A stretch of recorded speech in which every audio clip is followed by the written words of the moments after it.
watched a movie. Yeah. We watched a movie. We watched it. Ooh, child.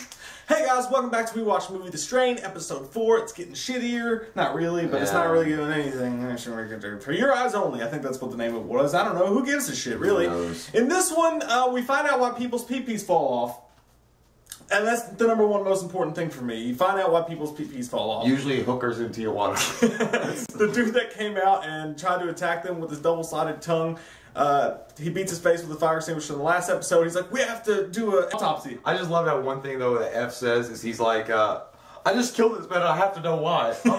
Maybe because he was trying to fucking kill you. Alright, Dexter. That's still fucking, you're still a murderer, but I'm sure when they found his fucking squishy face, that his double-sided tongue, they're like, okay. I want to know what kind of hospital they do. They work in buttfuck Arkansas? Because nobody came down there. It's like, let's just perform this really deep autopsy.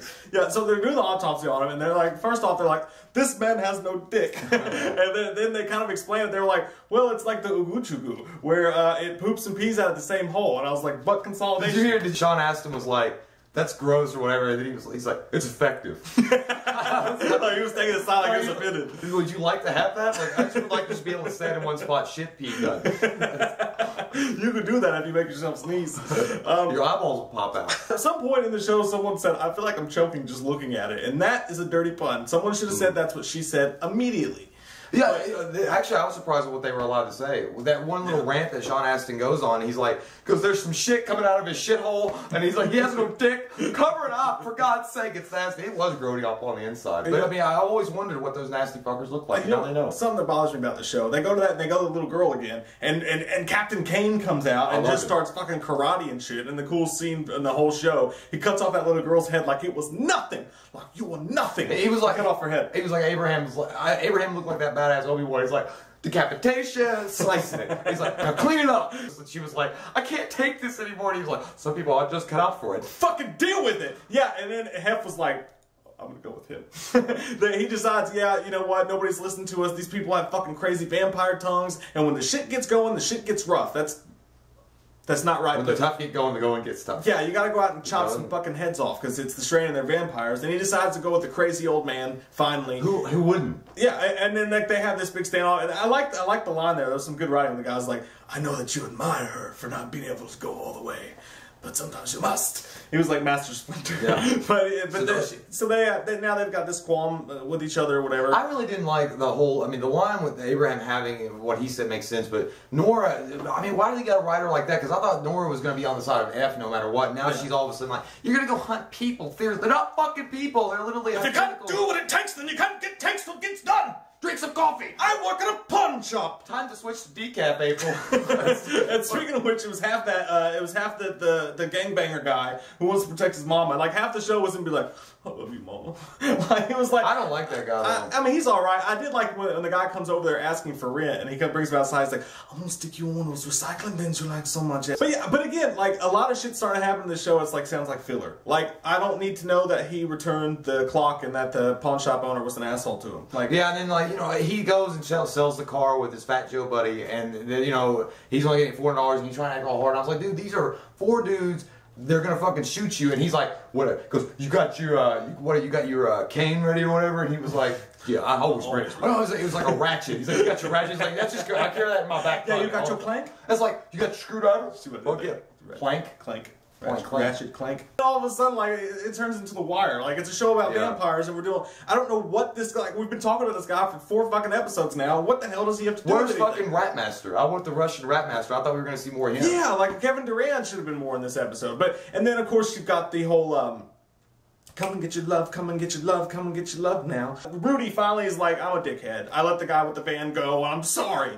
And then he gets bitch smacked in the face. I kind of like, well, fuck yourself. I kind of don't like, because the characterization of how they're building it, it didn't really make sense for F to do that. I know F was pissed. I get it that he was mad, he got betrayed, but then he was like, go to your wife, go to the police. I don't care if you're dead to me. Oh, you know, he just tried to save his wife from fucking cancer. Go a goddamn heart. He messed up his wig. Yeah. What? He messed up his hair. He was all sweaty and like disheveled. Yeah, that's really... He was very unhappy. He looked like the guy from Wings at that point.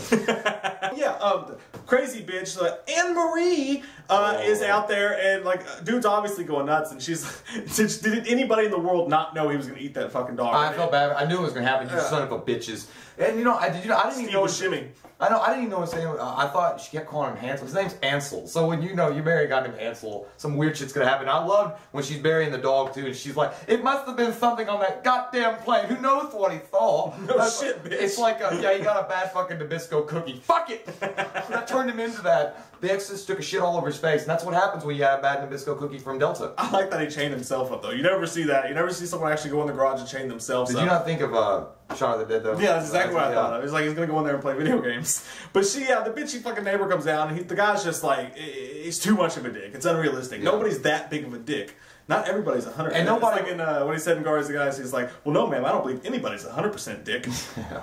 But yeah, the guy just comes out there and he's like, shut that goddamn dog up, you stupid bitch! And she's just like, but what did I do? At some point, if you're the neighbor, don't you think it's a little weird if she's that submissive all of a sudden? She's like, would you like to go into my shed and teach me a lesson? I was like, he's like, are you tempting me right now? And then he's like, I'll show you some goddamn lessons. And he's like, took his belt off. And I was like, what the fuck is going on? He's like a character from People Under the Well, who would do that though? I don't know. Who would do it though? I mean, would you, like, I'm gonna go and beat this dog with my belt and then get the cops on. I'm gonna get set up. I would get off on it. Like, it'd be funny if it actually happened and they showed the scene. He's in there, he's like riding the dog with the belt. He's like, yeah! He came out all sweaty. He's like, bring me some coffee. He's like, in a cigarette. Yeah, so I mean, that part was kind of dumb, but it was, I mean, I wanted to see him get his face eaten off, and we did. How long do you think it's gonna be before Ansel eats Anne Marie? Right after they churn some butter and bring me some gravy. Pretty good, Anne Marie! But it just real, that whole like scenario, it's obviously the girl's got some kind of shell shock and she's taking medication, so I don't know, maybe she's just a fucking weirdo anyway. Yeah. So and then of course we have Stoneheart shows up. You only see the German guy for a few minutes, and the old man from Stoneheart's dying, and he was like laying in his bed. He's like, I was promised a miracle. And he's like, we have your new liver. That's the miracle. It's like, God damn it, you don't understand. I was supposed to be bit in the face by tentacle suckers. And then they will him off to get his new liver. So I guess the deal was obviously if I think the second or third episode, bring that the fucking coffin, and then they'll make you a vampire and you'll heal. And I mean, and then also become Magneto. Yeah, and then you didn't get to see Count Chocula at all. Like, no, he's got that big. I want that. I need that. A little bit of that in every episode. Like this one was just. I mean, I don't know. It's nothing's bad, but nothing's lived up to the first episode for me yet. Yeah, it's like the Taco Bell meat. It's like 90% good, and then the rest of it's like, what the fuck is this? Horse meat? It's flies. Horse meat. But I do love Taco Bell. Yeah, that is nothing compares. You can't beat it. Yeah, I kind of want some more shit to happen, but I'm still on the wagon. I'll give this more Taco Bell. I'll give this episode a 7.5. I like how it ended because F and Abraham were like, Dragon Hunters, let's go! And I'm excited to see what happens with that because F's going, off the grid. So we'll see what happens. I'm gonna give it like an 8.0. I mean, I liked it a little bit better, but not much more. I like the whole fight scene with Abraham, and that boosted it from a 7.5 to me to 8.1. Just that little small scene because Abraham is a badass. And I did like the ending. That was the best part. Where especially, I just wish they had like. It'd be funny if they both had like. After they agreed to team up and partner, they both had like leather coats. And they start walking out the doors like do do do do do do do do do do. And the Abraham was like, "Let's do it." Sons of Anarchy. What do you think F's weapon would be?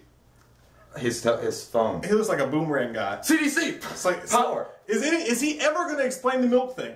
I just want the milk trait to happen. And not only that, but there was all these passengers on this plane that disappeared. How come we're not following any of them? They gotta be eating people. Comment below, guys. Let us know what you thought about this week's episode. Do you think the show's gonna get better or worse from here on out? I'm Mike. He's Jay. We'll see you next time. We watched a movie. Yeah. We watched a movie.